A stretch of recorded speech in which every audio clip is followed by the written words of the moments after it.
Welcome back to another episode here on the Eternal Sith Network, where you get all your Star Wars news. Today we're going to be talking about the Andor series and some pretty heavy topics. But before we do start that, remember, hit the subscribe, like, and notification bell so you're always in the know on everything Star Wars. And make sure when you're done watching this video, go check out my last one, give it a thumbs up as you watch. Let's start the show.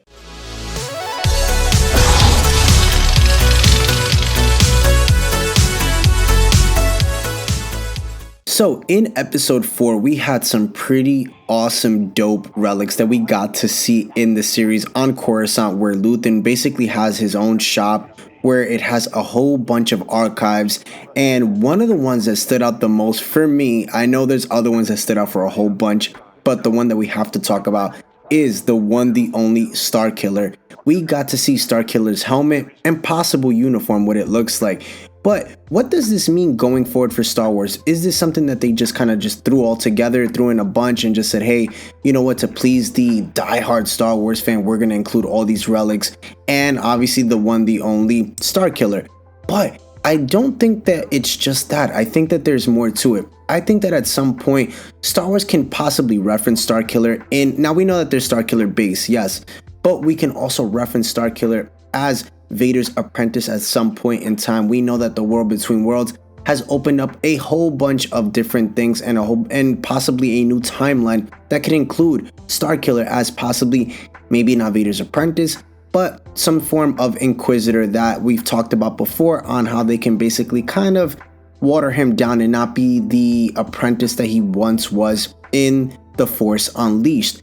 Now, to see this or hear about it in like a tale or something can be possibly for a show like a Vader series or some sort of series that they talk about, maybe Sith or other things in that nature that is around this timeline.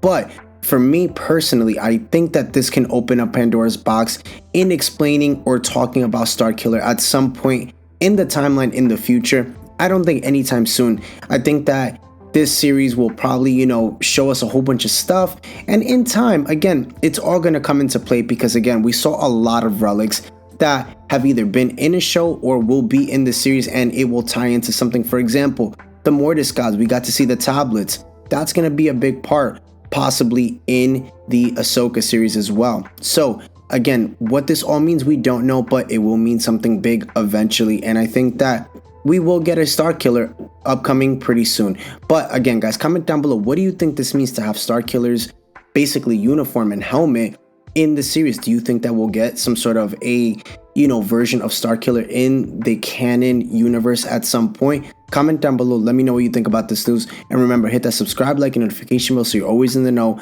Comment down below. And remember, I'll have a video out tomorrow. And remember, the Eternal Sith, then, now, forever. Later, guys.